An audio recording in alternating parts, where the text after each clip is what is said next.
Every day, we interact with people who are facing an obstacle in their life, and we have the opportunity to be empathetic and adjust to their needs for better communication and connection. The life story of Kathy's parents is an excellent example of this. We hope it's as inspiring to you as it is to us. Hello, my friends. I'm Kathy Rhodes. Thank you for joining me on another podcast episode. We're going to think differently again today. If you're watching on video, though, you might notice I'm in a different location. I've got some equipment behind me. This is a big boom light that isn't turned on yet. I'm going to be interviewing a fabulous couple. So we're going to think differently today about how we connect with people. Did you know that 87% of our financial success is based on how we connect with our audience? That's anybody we talk to. How do we connect with them? How do we embrace who they are, right? So today we're going to be talking to my mom and my dad, Russ and Marianne Nero. We're going to talk to them because my mom was born with a hearing deficiency. You'd never really know it until you get to know her. Now, this is the issue, if we could call it that, within her body, but it definitely does not label her. And she's never used it as a label.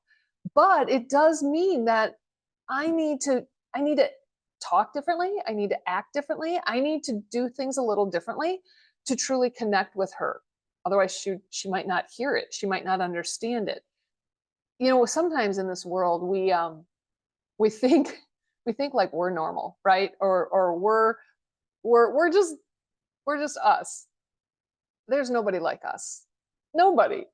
So whether it's a diagnosed impairment of some sort, I mean, I usually wear glasses. That's an eyesight impairment. Whether it's diagnosed or not, we still need to learn how to talk the language of other people. So why not learn what it's like for them? What it's like in their world? What are their frustrations? And then we're going to talk to my dad as well, because they've been married for 51 years. So he's obviously learned some little tips and tricks, probably that he doesn't even realize, because they're just a part of the relationship.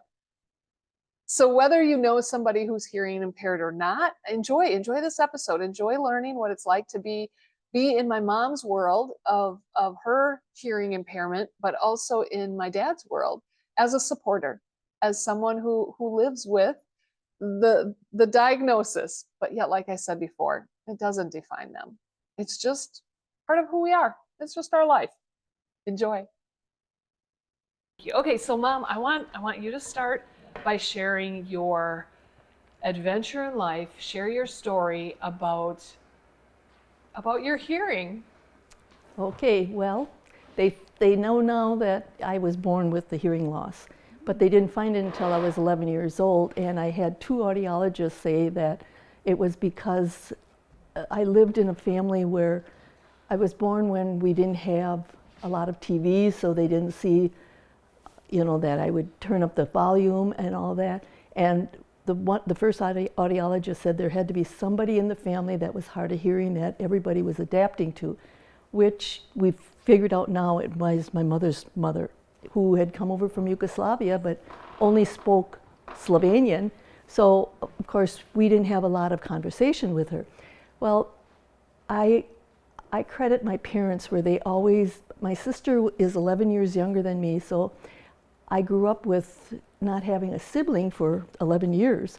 And after, they always treated me like they did my sister. I wasn't the handicapped child or anything. And when they found out when I was 11 years old that I definitely had a hearing problem, my parents did everything they could to help me. They purchased a hearing aid, which was quite expensive to them in those days.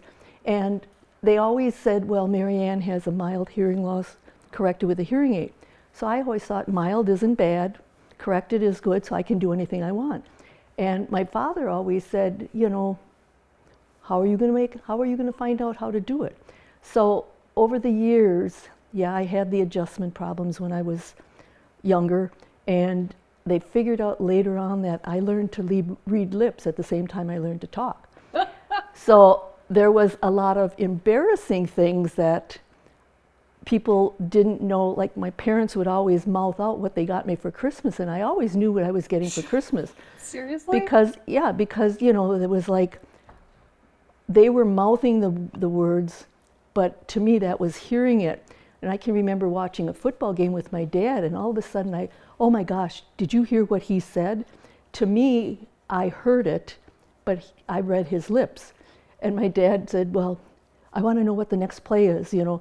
So he would make me sit in front of the TV with him, and I would tell him. That was before the coach would put the play card in front of his mouth and stuff like this.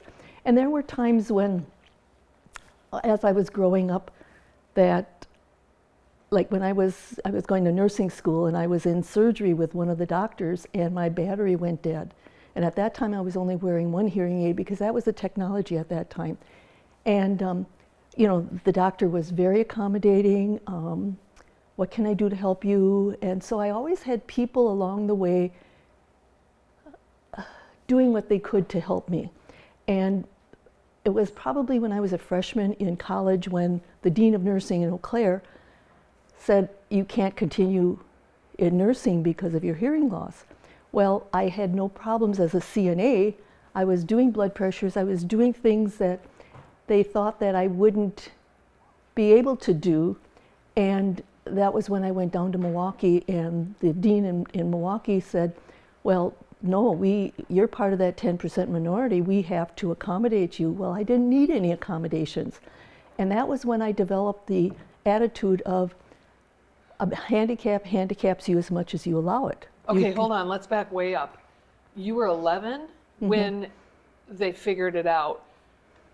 Did they do hearing tests in school like before the age of 11?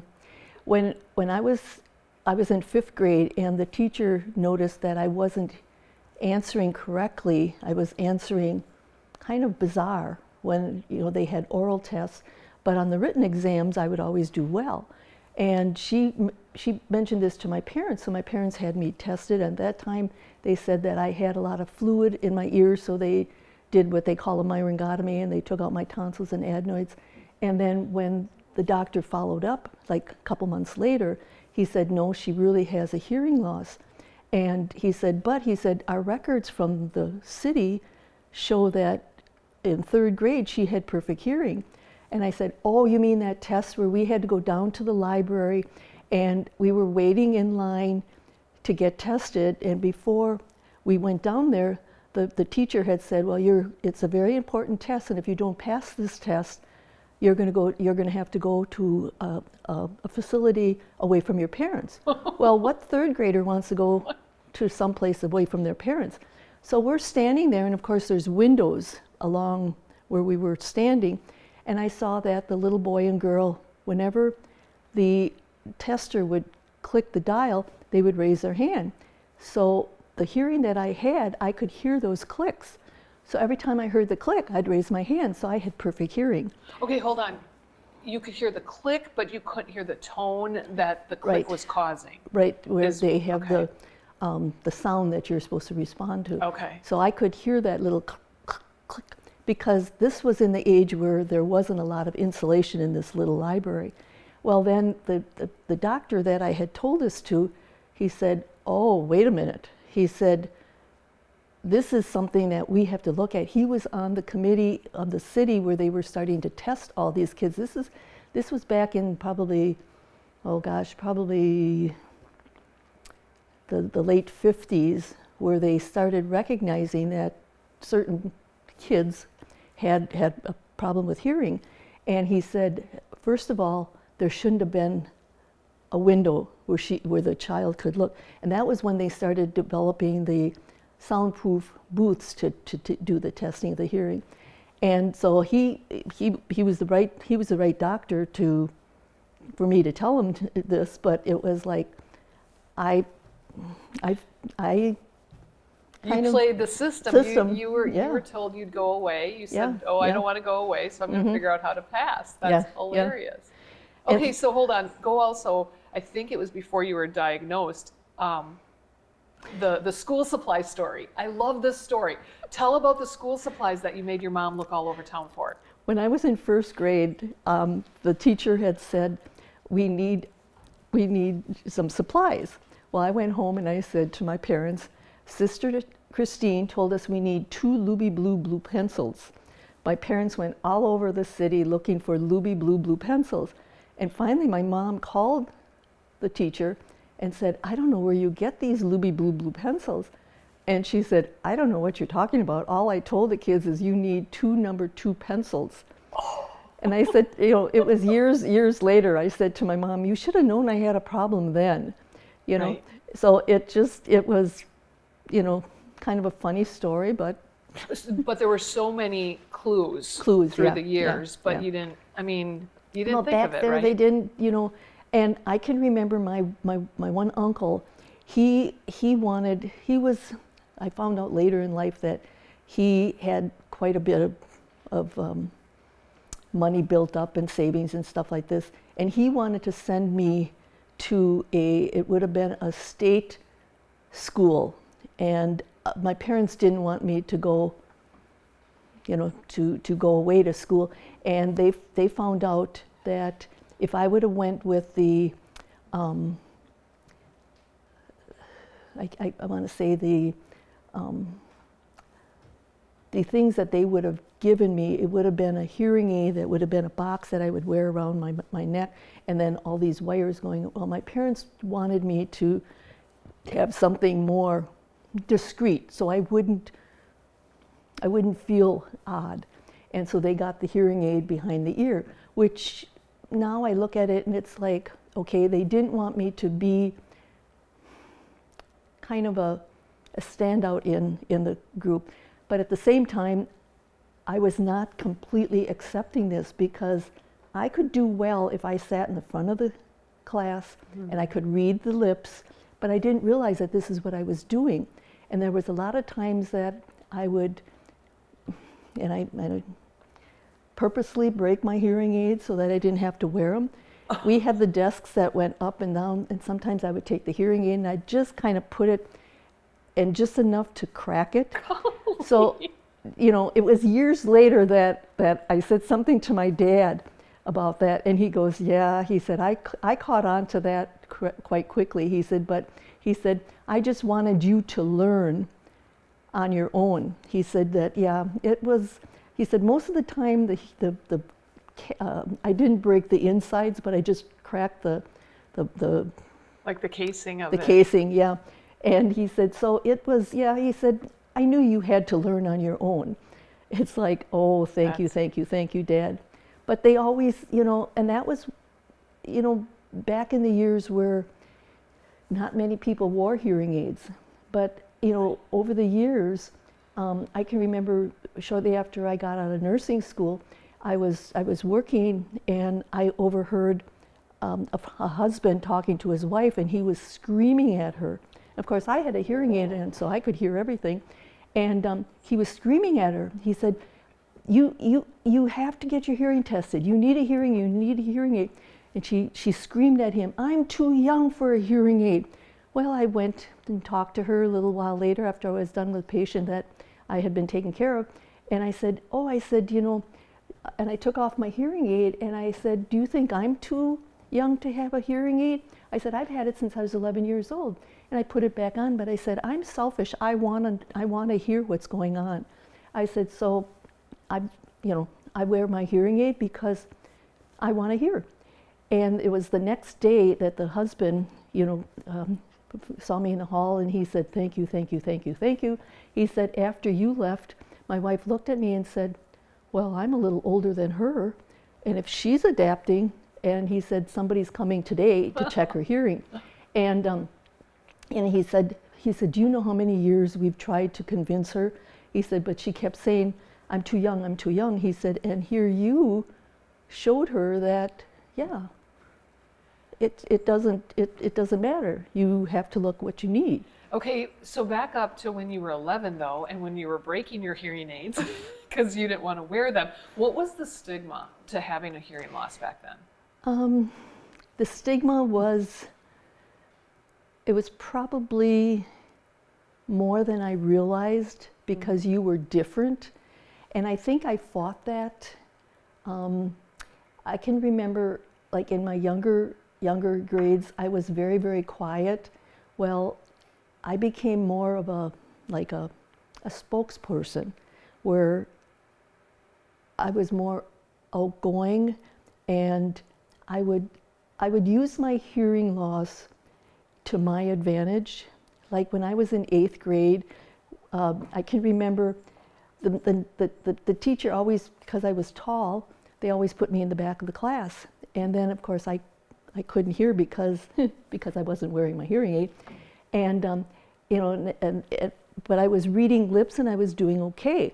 But then when I did have I realized that, well, if you put your hearing aid in, you can hear more. And then I would make my hearing aid. At that time, if you put your hand in front of your hearing aid, it would go beep, beep, beep, beep. Well, this was a loud enough beep that I was playing games with it. I'd go beep, beep, beep, beep, beep, beep. Oh. Well, the kids around me, they would egg me on. And at one point, the teacher was so frustrated by where is this beeping coming from, that she left the classroom, and we got a sub that day. Well, the guys around me, hey, we got her. So I was kind of not becoming the class clown, but I was using it to be more, to fit into it, to fit into sure. the group. And then it was, when I was in college, my freshman year in college was probably monumental, because that was when the dean challenged me, and I was going to prove that I could do this. And at that time, the one doctor that she sent me to, he said, there's no reason why she should keep you out of nursing. He said, there's so many different areas of nursing that you can go into. He said, you might not want to work in pediatrics where there's a lot of kids crying and stuff like this, which I did. He said, you might not want to work in OB because they have masks during the deliveries and that, which I did.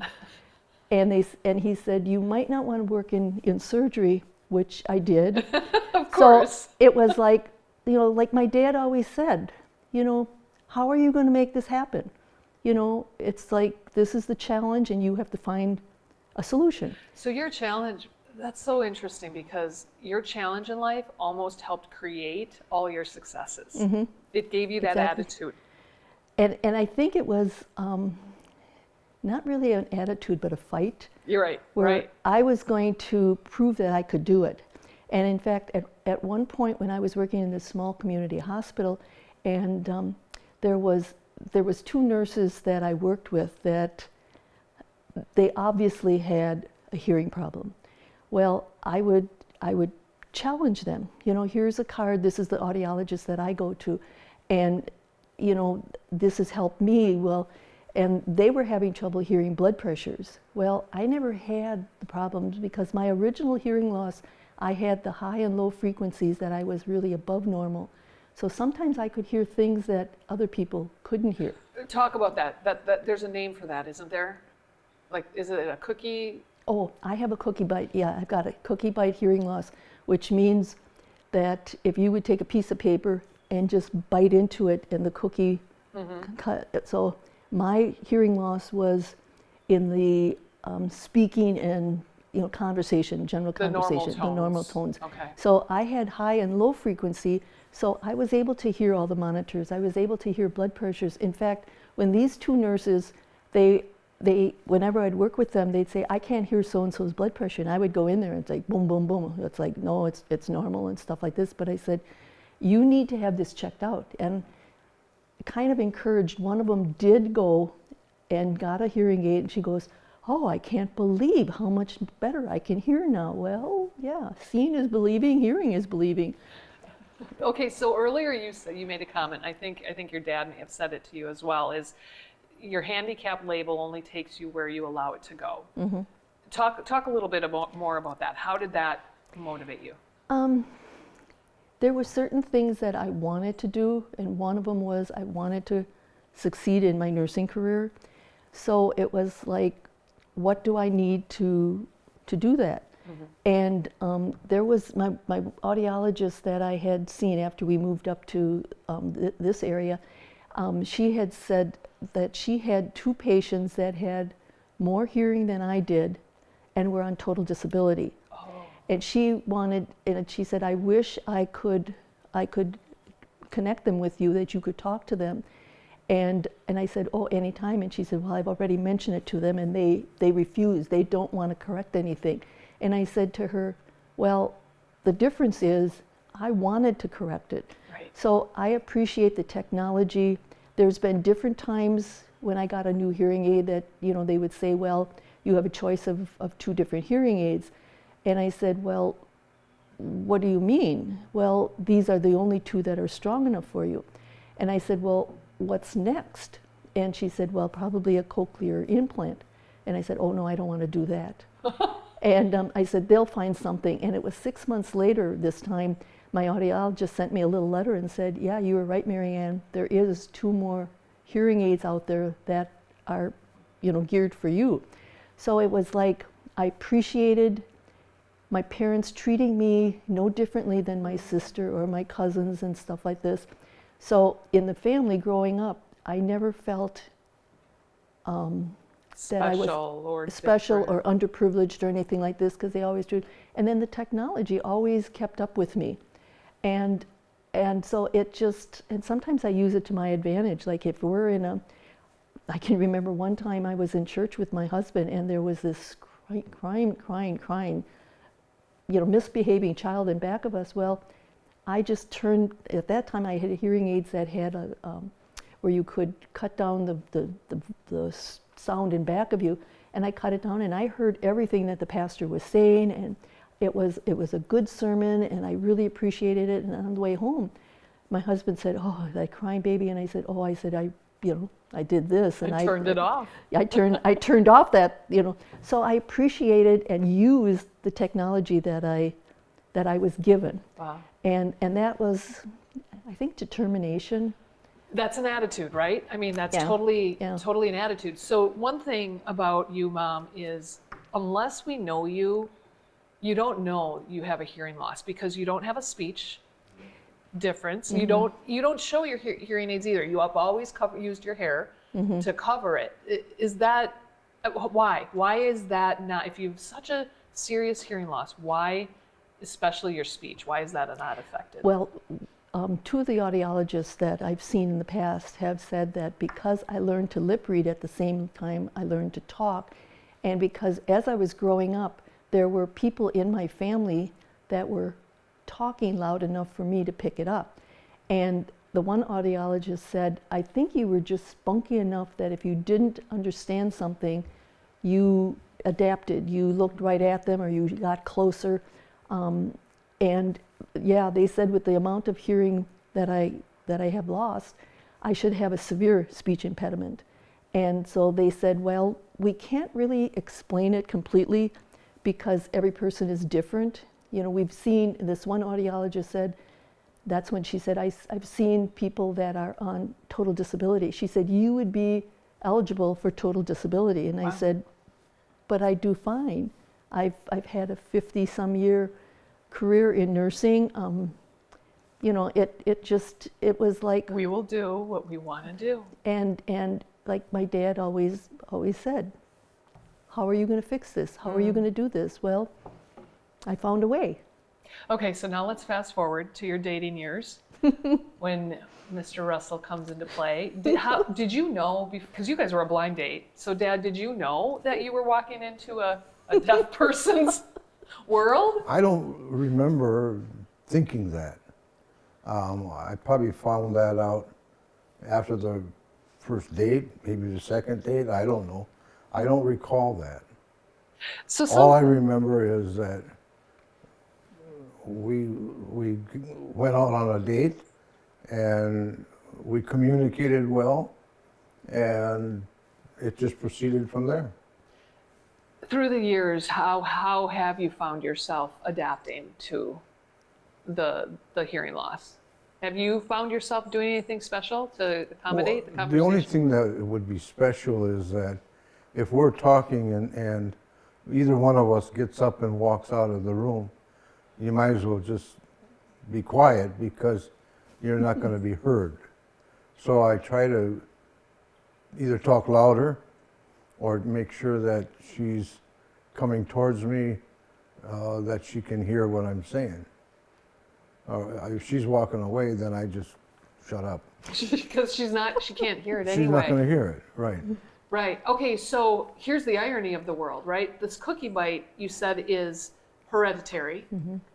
You got it from your grandmother. Your parents did not have it, or it wasn't diagnosed? It wasn't diagnosed. And there was at one point, my one audiologist wanted to test all of the people in my family, my mother, my father, my sister, and our kids and that. Well, I had both of you and Rob tested, and Rob had, where I dipped and stayed down, he dipped and came right back up. So she said, at some point this may, when he's like 70, 80 years old, it might be a problem. And you had, it was fine. But at that time, my mother, she said, oh yeah, we'll get tested. But my dad said, no way, because my mother had made the comment, I know, Donnie, it's because your mother can't hear. It's because your mother had a hearing problem, which I don't remember my dad's mother ever having, any problems with hearing. And so my dad just kind of put his back up and he said, no, I'm not going to do it. Well, it was years later that the one audiologist that I went to, I have this little dimple in the side of my ear. They call it an incomplete sinus. And she said, this is very indicative to your hearing loss.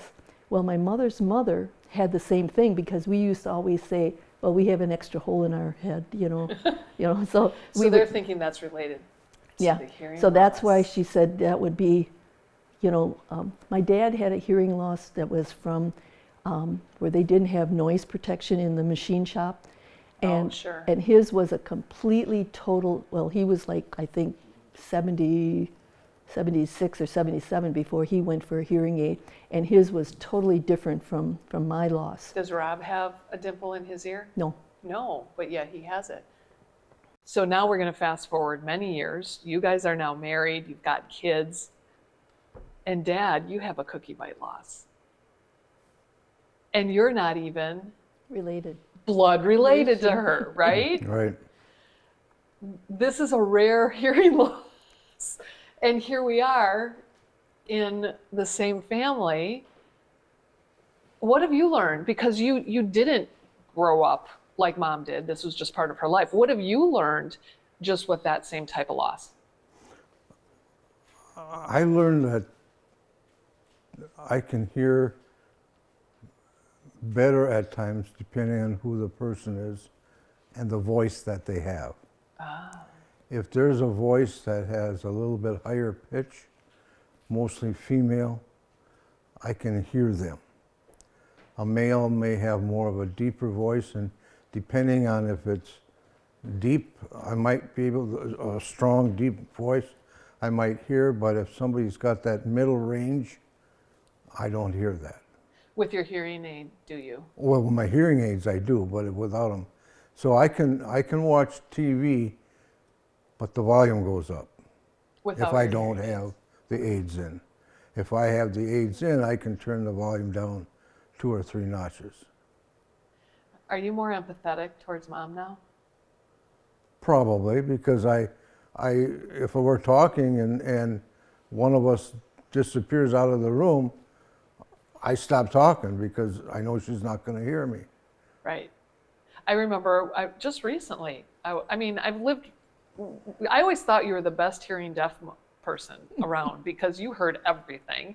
But just recently we were in the kitchen at your house and I had to repeat, and you said, you did turn away, you turned toward the stove and finished the conversation. She's not going to hear it. And you still do read lips. Mm-hmm. And, just little things like that you just don't think about. You think if something comes out of my voice, everyone hears it. It's not the case. Yeah, it works better when you're facing the person, It may be twofold because, first of all, she can read your lips if she's still, and I know she can still do that. And you're talking directly at her, so she can hear you. But like you mentioned, the minute she turns her back, she may not hear you. Right. Or if I turn away. So sometimes in this world, people don't get the hearing aids. They don't get the devices that they need to truly have good hearing. What do you recommend? Well, I remember not that many years ago, before I had hearing aids, I could hear everything, and I didn't think I needed hearing aids. But I knew that being on the phone a lot during a day,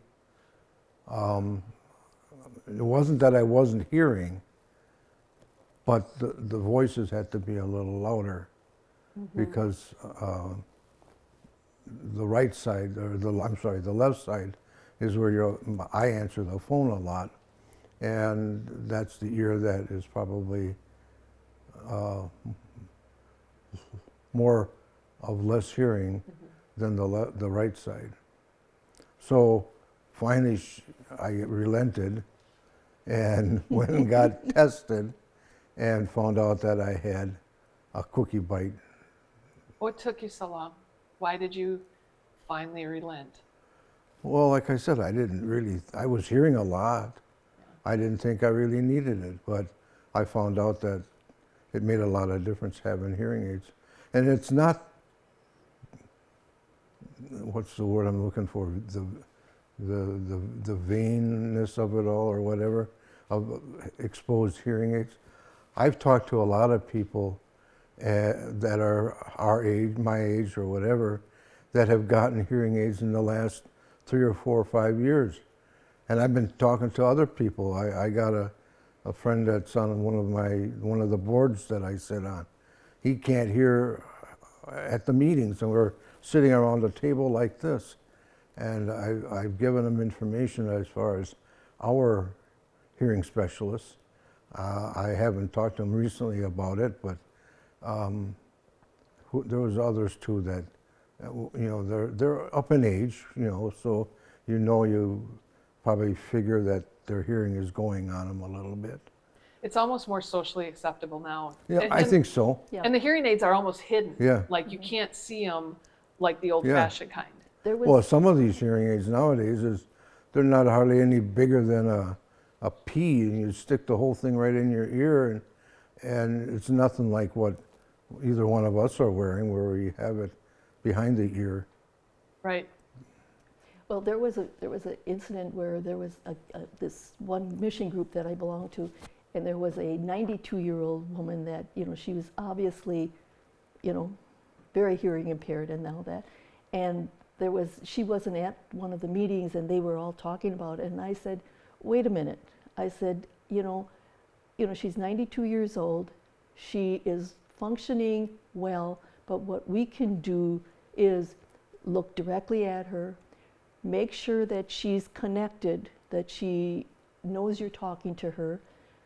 Don't raise your voice to a screechy caliber, but just talk slower and lower, and she'll be able to hear well. And I had 2 of the ladies in the group weeks later said, oh yeah, you're right, it does help. She's much more in tuned, and she's picking up better. And I said, at 92, you can't change her. So let's change what we're doing. Ooh, there's a lesson right there. Let's us adapt to better connect with people. Okay, so you mentioned earlier both Rob, my brother, and we've been tested, and Rob has a little bit and I didn't. Well, I do now. So maybe my diagnosis is coming more from Dad's, and it's happening later in life. But something that I've definitely recognized too is please don't mumble. Exactly. Please don't That's mumble. Very enunciate better. When my dad first got his hearing aid, he was frustrated because it didn't completely 100% increase what he could hear.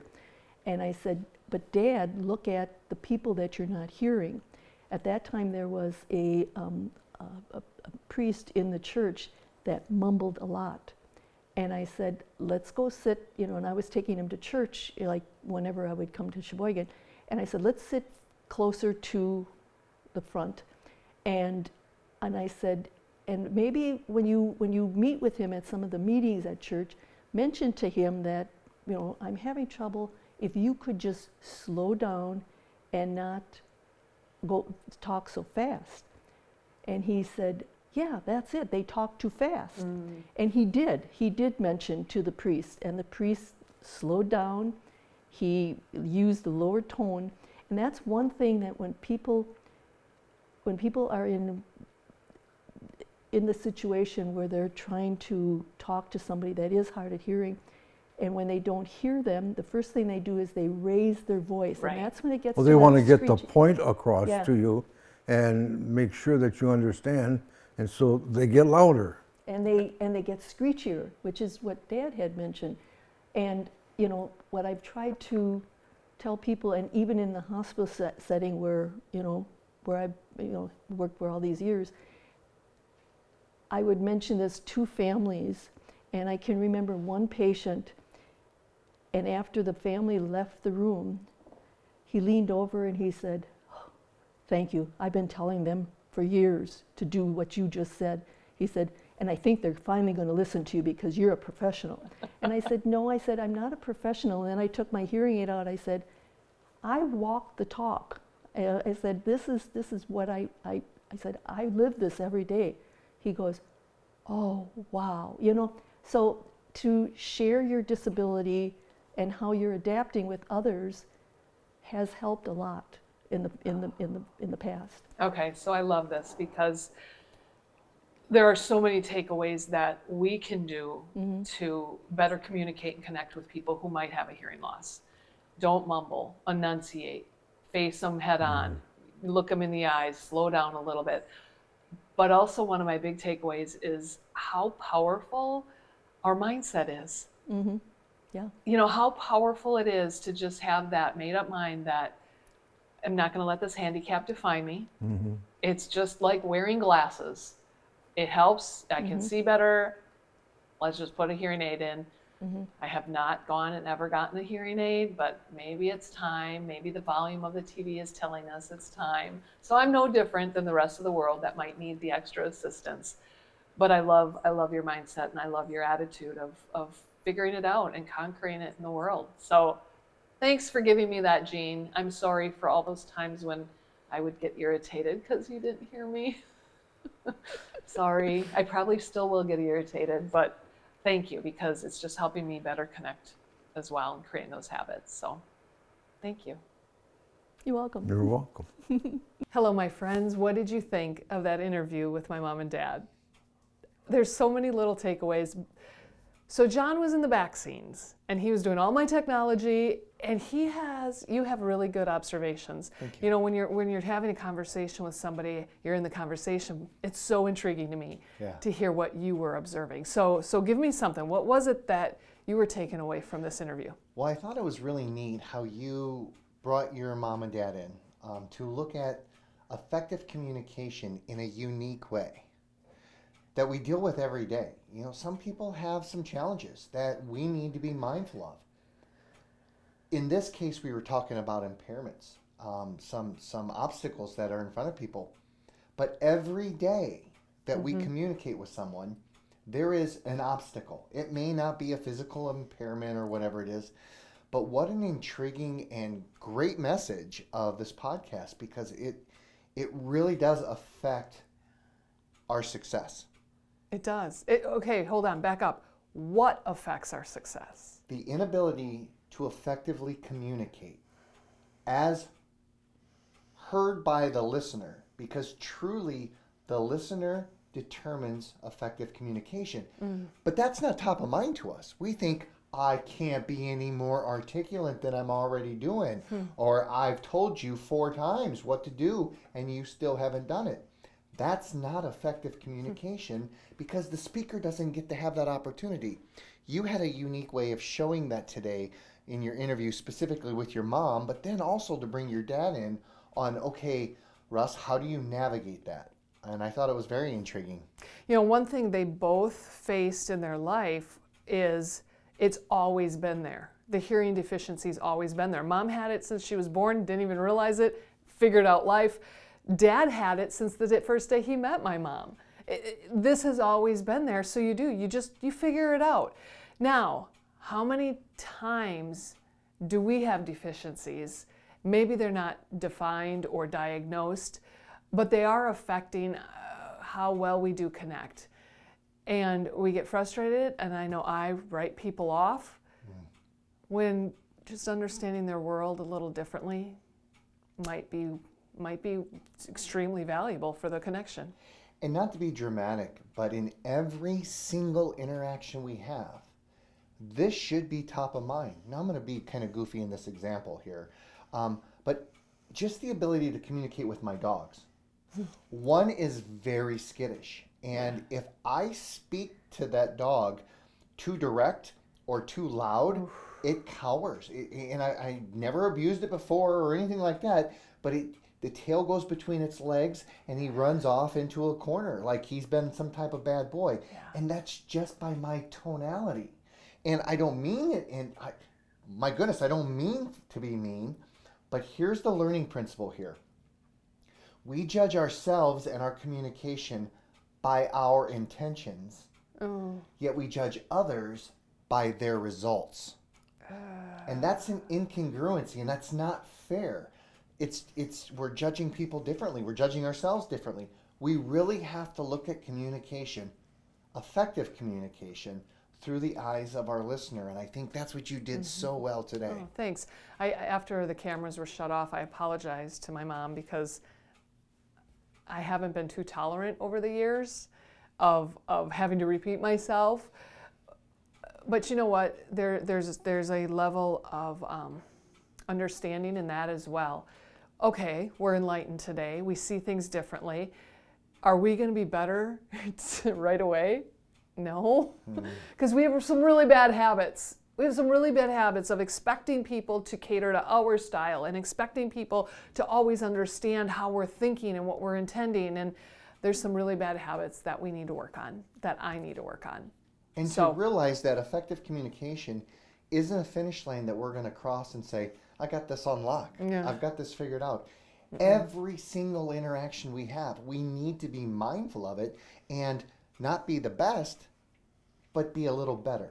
And I think what you talked about in your podcast today really helps us, at least helps me have a mindset of speak with the listener in mind. That's right. That's right. We could go on and on about this. Yeah. This is good stuff, right? Any other top takeaways that you received? I have all the kudos in the world for both your mom and your dad. I don't think I could navigate the way your mom has and to be as successful as she has. She made a comment, and it was indirect, but her deafness or lack of hearing has never defined who she was. That's right. And she wants to succeed, and that's just very It's impressive. almost driven her. That has helped drive her to her success. Shout out to Marianne. Very good. So again, Mom and Dad, thank you. Thanks for letting me ask you, and thanks for letting us share with everybody else. So for me, maybe for you, as we say goodbye for today, I have a lot of work to do, and I have a lot of reflection to do so that I can be better. We all do. All right. Thank you, friends. We'll see you next time. Bye-bye.